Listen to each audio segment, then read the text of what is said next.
Good morning, sir. What's up, Doug? How are you? I'm good. How are you? I'm good, thanks.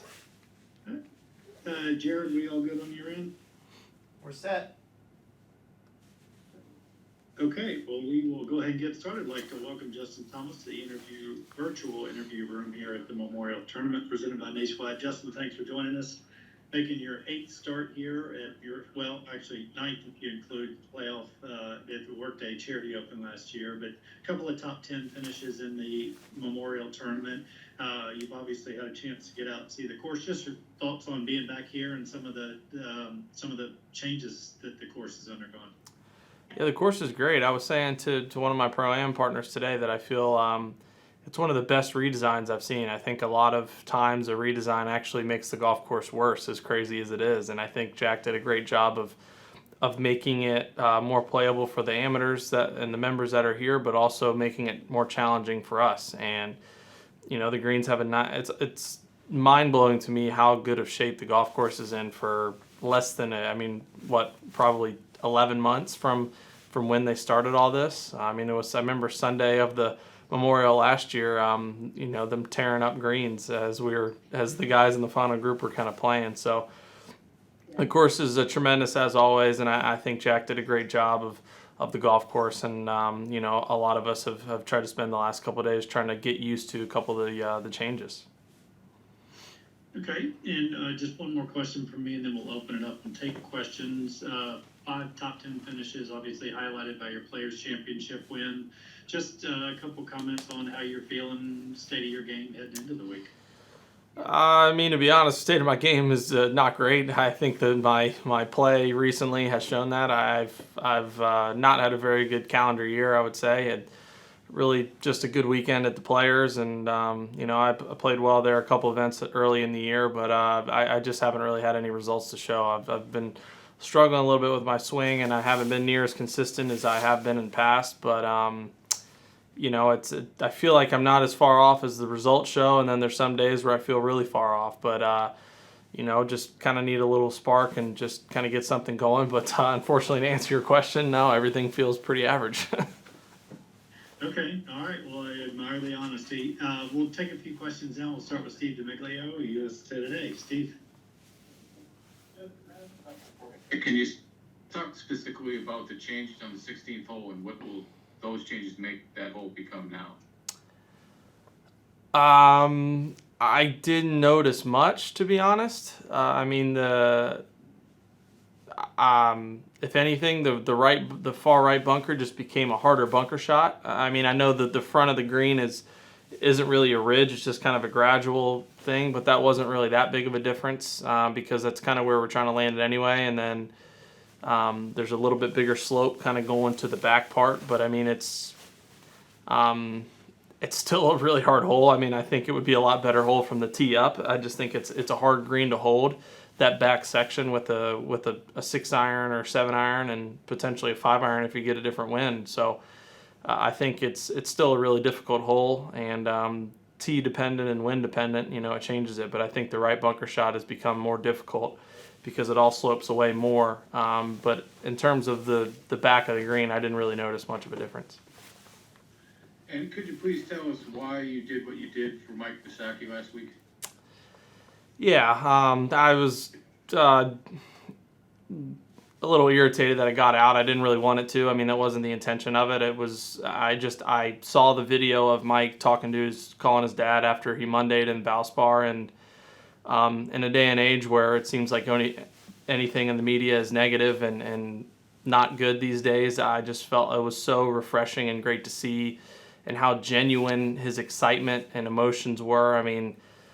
I don't know Mike. I didn't know him. I met him at Valspar. I just went up and said congrats on getting in. It's a great story and play well this week. But I just thought it was awesome because he's been playing in mini tours and been successful in mini tours for a long time. And people now knew who he was because of his story.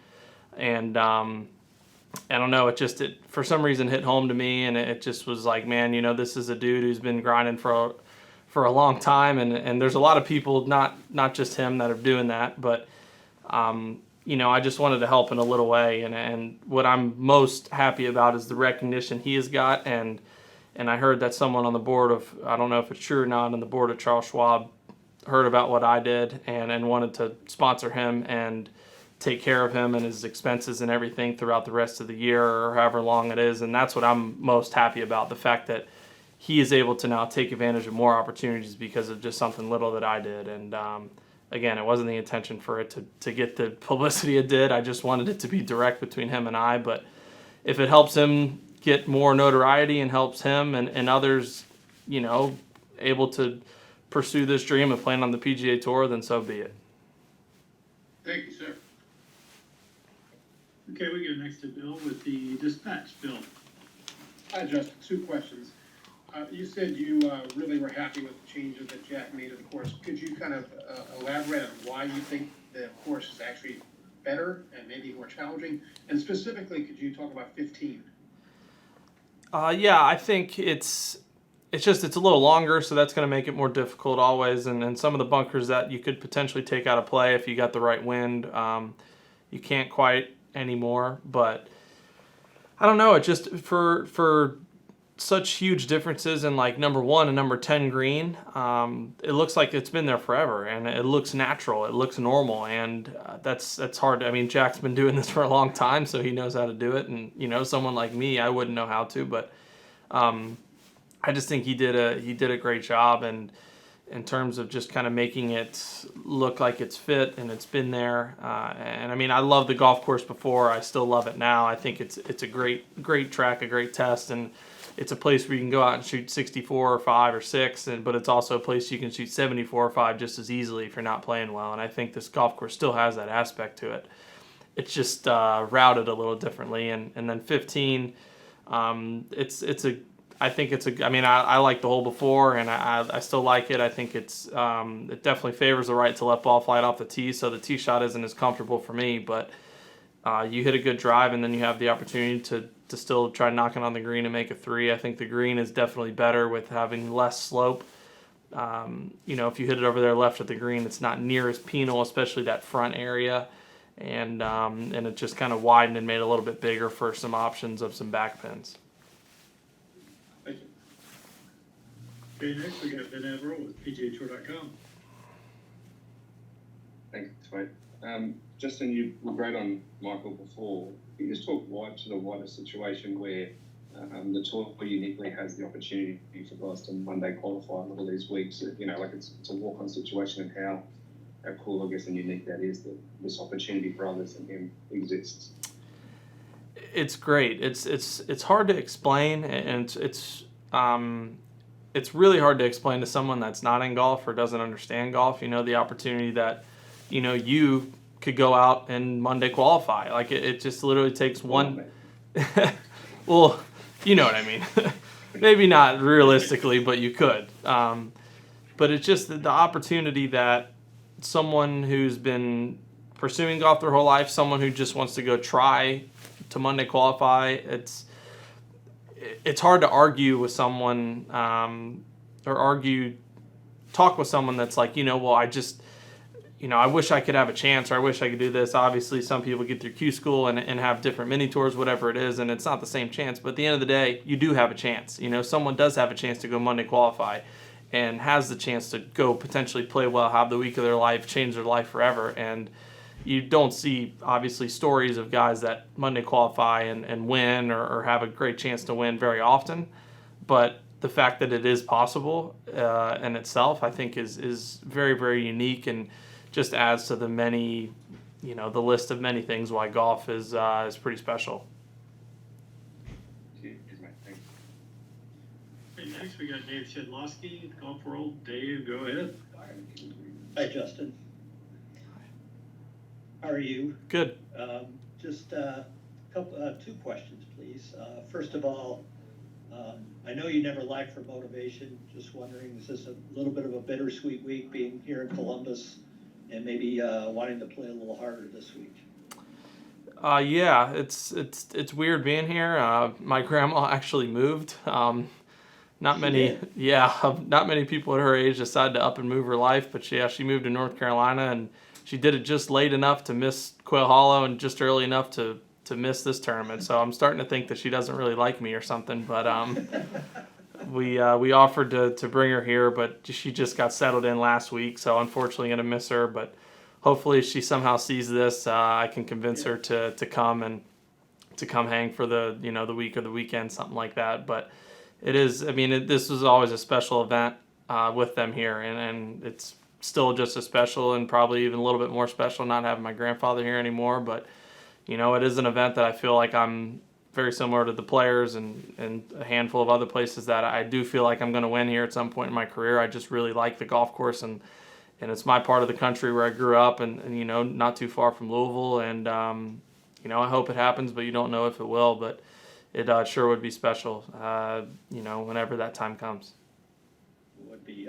Secondly, Mike Davis's career at the USGA is coming to an end, and his time as CEO and at the USGA sort of not totally, but coincides a bit with your career. Just wonder if you had thoughts on his contributions to USGA, to setups of the U.S. Opens, and what you thought of his work.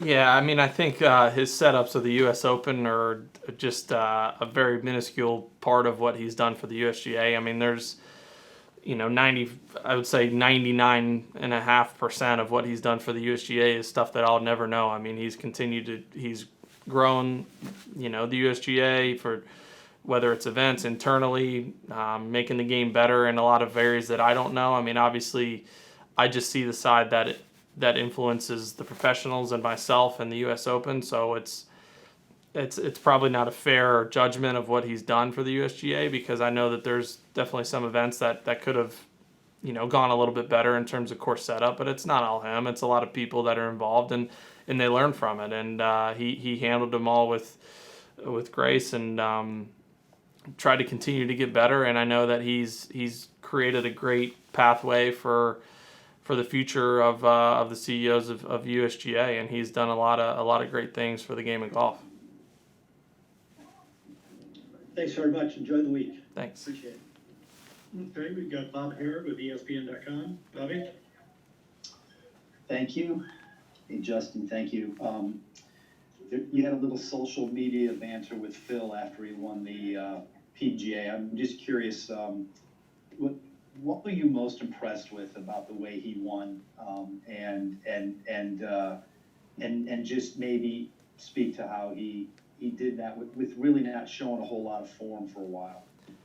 I think that's what I was most impressed with, and it's no knock to Phil as a player or a person, but I think he'd be the first to tell you that he has not played to his caliber the last year or 2 years or so. And I mean, he's had flashes here and there, but as a whole, he wants to play better consistently, and he just hasn't quite had that. And I mean, I obviously would love to have Phil Mickelson's career or at the end of my career. I mean, I'm a long way from that, but I'm working to have numbers like that. And he, like I said, I think he would be the first to tell you that he hasn't played how he wanted the last couple of years, and especially lately. So I think that was you hate to say biggest surprise, but was just like, wow, like he's playing like the Phil Mickelson I grew up watching, where he's leading the golf tournament and he knows what he's doing. He's plotting his way around the courses. He's hitting every fairway, which love Phil to death. We all know that's not a norm for Phil. And I mean, just making the putts when he needed to, hitting just flush iron shots, which is the Phil that I remember and I started playing with when I first got on tour, practice rounds and such. And yeah, it was unbelievably inspiring for the age and the way that he did it, but also as a person who, in myself, who's not playing, I feel like, that well and hasn't had a great year. I mean, look what he's done, and he just won a major championship. And sometimes that shows that maybe I'm not as far off as I think. And if I could just follow quickly on Steve's question about Viscovie, whatever did get out there, it did appear that he was speechless when you were meeting with him. Did you sense that was due to the gesture, the amount, both, neither? Did you get any feel for that, or? I think it was the gesture, because I mean, he didn't even look at it, and it's it wasn't anything, not anything crazy. I mean, it was just, I just wanted to help. I don't care if it's $1,000. Like that's extremely helpful for someone who's in that position, and that's that's what I wanted to do. I wanted to just be like, hey man, like I know Q school is expensive. I know playing in these events are expensive, and it's like any little way that I can help out, I want to. And I want to be helpful more than just money. You know, I want him to be able to, I mean, I told him, I'm like, dude, anytime he lives in Florida, I mean, we're going to play some golf together, but I just was like, hey dude, like if you ever want advice, you ever want to pick my brain, you ever just want to talk, like I'm here for you. I'm happy to help. I was very fortunate to have some great mentors and people willing to help me growing up. And you know, if it's the difference of him playing in mini tours or getting his Corn Ferry card the next year, then like that means more to me than any amount of money I could ever give him or anybody. It just was great because again, I haven't been in a great place both just mentally and on the golf course, and for me it was great because I felt joy out of seeing his joy, and it just kind of totally made me forget about what's going on in my golfing life, and sometimes puts things in perspective. That obviously we're all out here to play golf and we're all out here to try to win a lot of tournaments, but changing people's lives and helping people that are less fortunate than you is sometimes, you know, more important than that. Appreciate it. Thanks much. Okay, down to the last two. Chris Datchers, Golf Channel, go ahead. Justin, I want to ask you about 2014 U.S. Open sectional qualifying that you tri-medaled in here at Brookside. What was your experience like going through that, and how much relief did you feel when you did get through? Yeah, it is such a brutal day. It's so hard. It's so much golf in one day, and often in this time of year, you're probably going to get a little bit of weather at some point and potentially get some storms where you have to come back the following day or whatever it might be. But I'd been close a couple times where I'd had a good first round, or at least been right there to where I'm one round away from getting in the U.S. Open. And, you know, when you never played in one, that's a huge deal. And it's such a different kind of nerves than trying to win a golf tournament, or it's just like trying to make the cut sometimes, or like when you're around the cut line, those last couple holes are sometimes more nerve-wracking than trying to win a tournament. I don't know, it's weird, it's hard to explain, but it's very similar in the fact that it's a little bit of an out-of-body experience, and you kind of get out of the idea of I'm just trying to make birdie on this hole to like I'm just trying to stay ahead of the number to get in. Whereas if you just tried to win the tournament, which is I remember what I did that year and following years, you usually end up qualifying or at least doing well, because the only thing you're focused about is trying to win. And then if you don't, you know, you're somewhere around it, versus if you're just setting that threshold as trying to qualify, if you don't, then you're just underneath, if that makes sense. So the golf courses that we played were always great, and I enjoyed them, and that was a special day. Thanks, sir. All right, and last but not least, Rex Hoggard. Rex, go ahead. JT, you mentioned earlier for Steve's question about maybe the negativity in the press sometimes, and I don't know if you saw what happened this week with Naomi Osaka at the French Open. She decided not to speak to the press and withdrew. Is it something you can empathize that sometimes it is difficult? I know you're a professional, but is there difficulties that we don't know about?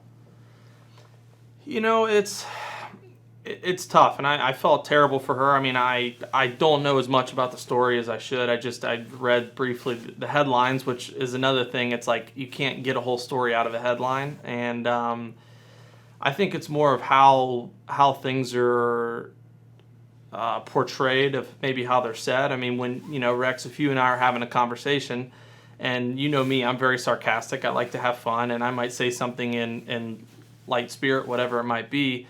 But then all of a sudden that gets put on a piece of paper, and people aren't going to read that in my sarcastic tone.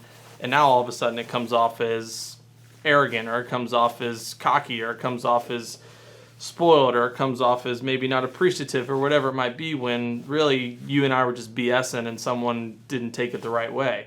And especially her at such a young age, like, I mean, a lot of people get into insecurities, they get into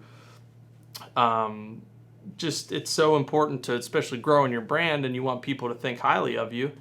And I'm sure she just was in a situation where it's like, it's not worth it to me. I mean, I'm here to try to play tennis. I'm trying to win this championship or win this Open, and I don't want anything to get in the way of that. And maybe it just kind of got to her internally. And it's mind blowing to me that I didn't know that tennis players were fined at all, let alone that much money for skipping.